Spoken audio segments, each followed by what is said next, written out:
Πάμε τώρα σε μια ιστορία ζωής, παράδειγμα για όλους. Ένας, τι να πω, άντρας με όλη τη σημασία της λέξης, αλεξιπτωτιστής, έπεσε από 3.000 μέτρα ύψος, έμεινε ανάπηρος, δεν το έβαλε όμως κάτω, συνεχίζει να πετά. Τον συνάντησε λοιπόν κοντά στο δικό του ειδικό αεροπλάνο, στα Μέγαρα, η Βούλα η Αγκουρά, βρέθηκε εκεί εχθές. Είχε ένα ατύχημα πριν 2 χρόνια, αν δεν απατώ όμως, ο συγκεκριμένος άνθρωπος. Είναι ο Αποστόλης Μαυροθαλασσίτης. Ωστόσο δεν το έβαλε κάτω όπως είπε η Ρούλα. Σήμερα καταφέρνει και πετά με ένα ειδικό αεροπλάνο. Πάμε να το δούμε.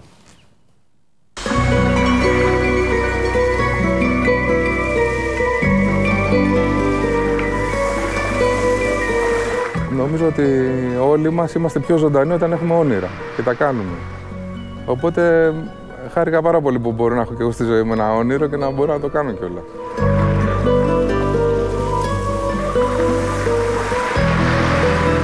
Έμαθε από μικρός να ζει με τον κίνδυνο, να προσπερνά τα εμπόδια, να μην το βάζει κάτω, να αγωνίζεται, να μάχεται και να κατακτά όλα όσα για κάποιους άλλους φαίνονται κατόρθωτα. Ο Αποστόλης Μαυροθαλασσίτης πάλεψε και τελικά βγήκε νικητής της ζωής. Ένας άνθρωπος με αστήρευτη δύναμη, με μεγαλείο ψυχής, που έμαθε πως για να κερδίσεις κάτι πρέπει πάνω απ' όλα να αγωνιστείς. Το θέμα ότι θα ξαναπετάξω το είχα διαγράψει από το μυαλό μου. Είπα ότι εδώ δεν θα μπορούσα να περπατήσω πάλι, πόσο μάλλον να πετάξω. Δεν το σκεφτόμουν, λέω, είναι κάτι από το που το χάσα κι αυτό. Και ένα βουνό, ψηλό βουνό, τον ουρανό να αγγίξω. Πάντα είχα δυσκολία να περιγράψω το πώς αισθάνεται κανείς όταν πετάει. Είναι κάτι διαφορετικό, εντελώς διαφορετικό από αυτά που έχουμε συνηθίσει. Σκέφτεσαι διαφορετικά, έχει ελευθερία πολύ. Δεν μπορώ να το περιγράψω ακριβώς. Πρέπει να το δοκιμάσετε. Για 20 ολόκληρα χρόνια, ο Αποστόλης, που ήταν πρωταθλητής αλεξίπτωτου πλαγιάς, βρισκόταν ανάμεσα στους κορυφαίους αθλητές του κόσμου. Στην κατοχή του είχε βραβεία, μετάλλια και διεθνή καταξίωση. Ένα ατύχημα όμως που συνέβη τον Φεβρουάριο του 2009 ήρθε να αλλάξει την καθημερινότητά του, την ζωή του ολόκληρη. Βρισκόταν σε αγώνα στο Μεξικό και σε ύψος 3.000 μέτρων, όταν ξαφνικά ένας συναθλητής του, μετά από λάθος χειρισμό, έπεσε πάνω του. Ο Απόστολος ξαφνικά από τους αιθέρες βρέθηκε στο έδαφος. Τραυματίστηκε σοβαρά, έκανε αρκετές εγχειρήσεις, με αποτέλεσμα τώρα να είναι καθυλωμένο σε αναπηρικό καροτσάκι. Από την ώρα που άνοιξε το εφεδρικό και μετά δεν έχω μνήμη το τι έγινε. Δηλαδή στον αέρα σταμάτησε να θυμάμαι το τι μου συνέβαινε. Είχατε χτυπήσει πάρα πολύ. Ναι, είχα πέσει σε κάποια περιοχή, σε ένα βουνό, σε μια περιοχή Τεμασκατελπέκ, νομίζω λεγόταν, τέλος πάντων του Μεξικού, και κάποια ομάδα διάσωσης με βρήκε, μετά με μεταφέραν με ελικόπτερο στο νοσοκομείο, όπου έμεινα 12 μέρες σε καταστολή και 1,5 μήνα συνολικά στην εντατική, μέχρι να γυρίσω πάλι στην Ελλάδα. Κάνατε κάποιες επεμβάσεις προκειμένου σε μια προσπάθεια των γιατρών να επανέλθει η κατάσταση της υγείας σας? Οι επεμβάσεις ήταν στη σπονδυλική στήλη. Είχα σπάσει, δηλαδή, το κυρίως θέμα ήταν ότι είχα σπάσει κάποιους σπονδύλους, οι οποίες βέβαια δεν πήγαν πολύ καλά. Δηλαδή, αιμορράγησα στην πρώτη, ίσως και από τα τραύματά μου, δεν ξέρω ακριβώς για ποιο λόγο, αλλά έχασα ένα πολύ μεγάλο αριθμό από θυάλες αίματο. Χρειάστηκε να μου μεταγγίσουν και γενικά μετά παιδευόμασταν με τις επιπλοκές. Δηλαδή σταματήσαν να ασχολούνται με τα κυρίως θέματα των επεμβάσεων και ήμουν σε πολύ άσχημη κατάσταση από τις επιπλοκές. Πώς να βγω από ένα κύκλο μαύρο που έχει τη ζωή μου χρωματίσει. Στην αρχή, όπως ο ίδιος μας λέει, ήρθαν τα πάνω κάτω. Στη συνέχεια όμως, μετά από ώριμη σκέψη, συνειδητοποίησε πως είναι ζωντανός, πως υπάρχει, πως μπορεί να συνεχίζει τη ζωή του κανονικά, πως μπορεί να βλέπει, να αγγίζει, να αγκαλιάζει τους δικούς του ανθρώπους. Φοβόμουν 1,5 μήνα ότι θα πεθάνω. Δηλαδή είχα πάθει και 2 εμβολές πνευμονικές μετά από την εγχείρηση. Οπότε εμένα το κυρίως μου θέμα ήταν άμα θα ζήσω ή όχι. Και αυτή ήταν η μεγάλη αλλαγή. Όταν κατάλαβα ότι θα ζήσω, εκεί ήμουν πάρα πολύ χαρούμενος. Δεν με ένιωξε δηλαδή αν θα περπατούσα ή όχι. Με ένοιαζε που γλίτωσα τη ζωή μου και θα μπορούσα κάπως να συνεχίσω να ζω, δηλαδή. Αυτό είναι πάρα πολύ σημαντικό που λέτε και περνάτε ένα πάρα πολύ ωραίο μήνυμα, γιατί πολλοί άνθρωποι όταν παθαίνουν κάποιο ατύχημα και είναι αναγκασμένοι να καθυλώνονται σε κάποιο αναπηρικό αμαξίδιο, θεωρούν ότι εκεί τελειώνει η ζωή τους. Εσείς λέτε το ακριβώς αντίθετο. Εμένα άρχισε η ζωή μου εκεί. Δηλαδή το είχα πάρει χαμπάρι ότι θα τελείωνε η ζωή μου και ξαφνικά κατάλαβα ότι θα ζήσω. Δηλαδή ήταν σαν δώρο για μένα. Ήταν από εκεί πέρα όλα τα θετικά. Δεν μπορούσα να τα δω αρνητικά. Γιατί τα λάθη είναι πολλά κι ο πόνος κλαίει σιωπηλά. Όταν συνέβη το ατύχημα ήσασταν παντρεμένος, είχατε κάποια σχέση? Ναι, ήμουν παντρεμένος και μετά το ατύχημα δεν άντεξε δηλαδή να συνεχίσουμε το γάμο. Ήσασταν πόσα χρόνια παντρεμένος? Γύρω στα 8 χρόνια. Και η σύζυγός σας δεν άντεξε τη νέα αυτή κατάσταση?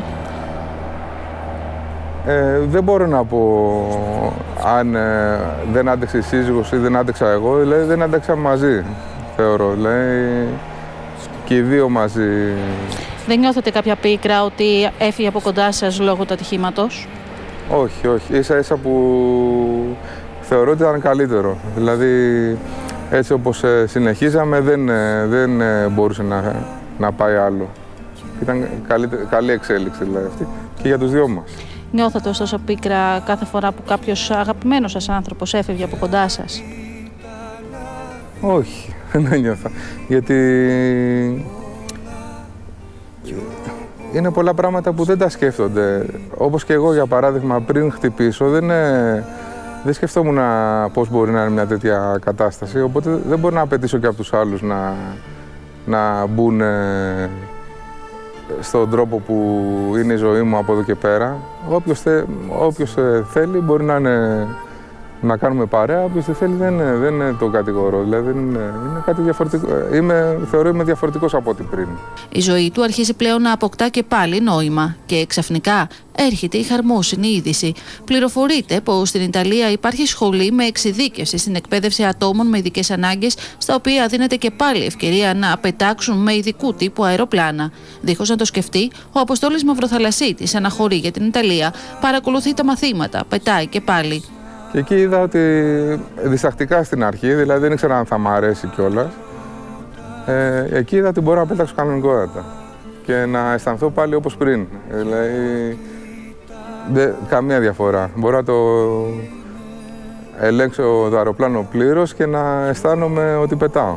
Μπορεί πλέον να κάνετε κάτι διαφορετικό από αυτό που είχατε συνηθίσει και κάνατε 20 χρόνια. Ωστόσο, η αίσθηση ότι βρίσκεστε και πάλι στον αέρα σας αναζωογόνησε? Ναι, πάρα πολύ. Αισθάνθηκα το ίδιο. Δεν το περίμενα. Νόμιζα ότι το αεροπλάνο είναι διαφορετικό από το παραπέντε, αλλά αισθάνθηκα το ίδιο. Όμως δεν έχω πει ακόμα το αντίο. Άκου, ακόμα ζω.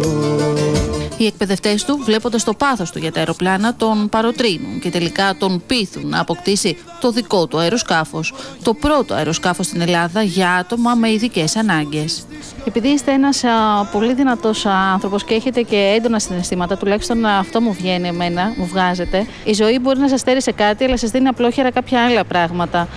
Μάθατε λοιπόν εκεί, κατά τη διάρκεια της εκπαίδευσης, ότι μπορείτε να αγοράσετε ένα δικό σας αεροπλάνο και μπορείτε να το έχετε στην Ελλάδα και να πετάτε όποτε θέλετε. Αυτό πάλι είχα πάει για να εκπαιδευτώ. Ούτε πάλι νόμιζα ότι θα πάρω ποτέ μου αεροπλάνο.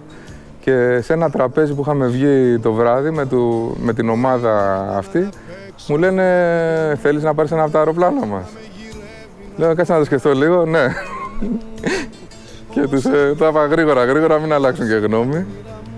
Και τελικά έγινε και αυτό πραγματικότητα. Βέβαια είχα και άλλη περιπέτεια. Αυτό είχε γίνει πέρυσι περίπου το Σεπτέμβριο. Αλλά μετά είχα κάποιο πρόβλημα υγείας πάλι και χρειάστηκα μια μεγάλη επέμβαση. Και ήξερα εγώ ότι είχα ένα αεροπλάνο να με περιμένει. Δηλαδή αυτό με βοήθησε. Έκανα την επέμβαση που ήταν δύσκολη και σκεφτόμουν αυτό μόνο, ότι έχω κάτι να με περιμένει. Και τώρα τα καταφέραμε δηλαδή και με τη βοήθεια των παιδιών εδώ και το φέραμε και στην Ελλάδα. Κατέληξε στην Ελλάδα και ψάχνοντας πάλι βρήκε τη δικιά μας σχολή και την Aviodream, η οποία τελικά είναι η μοναδική σχολή στην Ελλάδα που θα κάνει εκπαίδευση σε ανθρώπους με τέτοια προβλήματα. Είναι εύκολο γενικά να εκπαιδεύσει έναν άνθρωπο ο οποίος αντιμετωπίζει κινητικά προβλήματα? Όχι, είναι αρκετά δύσκολο. Αρκετά δύσκολο. Το αεροπλάνο πρέπει να υποστεί ειδικές μετατροπές, οι οποίες έχουν γίνει στην Ιταλία. Δηλαδή, αντικαθιστάς ό,τι ελέγχεις με τα πόδια, το αντικαθιστάς με κάτι μοχλούς, με ένα μοχλό στα χέρια, για να μπορεί να το χειρίζεται άνετα και ασφαλώς, όπως και ένας κανονικός, ας πούμε, χειριστής. Πόσο σας βοήθησε ωστόσο αυτή η δύναμη και το πάθος του κ. Μαυροθαλασσίτη για να πετάξει και πάλι? Ο Αποστόλης είναι ειδική περίπτωση, έχει μεγάλη ψυχική δύναμη. Είναι παράδειγμα και μας δίνει δύναμη σε όλους, ας πούμε, να ασχολούμαστε και να τον βοηθήσουμε να τελειώσει να πάρει το πτυχίο, τα πετάει μόνος του τελικά. Σε πόσο καιρό θα το καταφέρει αυτό? Πιστεύω μέχρι το τέλος του χρόνου να έχουμε τελειώσει. Να ονειρεύομαι από το παράθυρο να ταξιδεύω. Ο Αποστόλης έβαλε στοίχημα με τον εαυτό του, πως θα βρεθεί και πάλι ψηλά, θα νιώσει την αδρεναλίνη να φτάνει στο κόκκινο και τελικά τα κατάφερε. Τα φτερά ενός αετού άλλωστε μένουν πάντα ανοιχτά. Μπορεί αυτή τη φορά να μην φοράει το αλεξιπτωτό του, απολαμβάνει όμως τον ουρανό, διασχίζει τους αιθέρες, ζει το όνειρό του.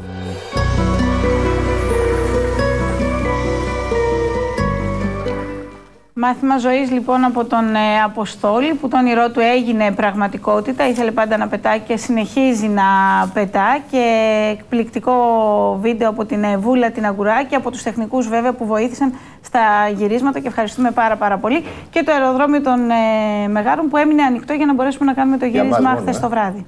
Για μας μόνο. Λοιπόν, πάμε σε ένα θέμα τώρα τρέχουσας επικαιρότητας.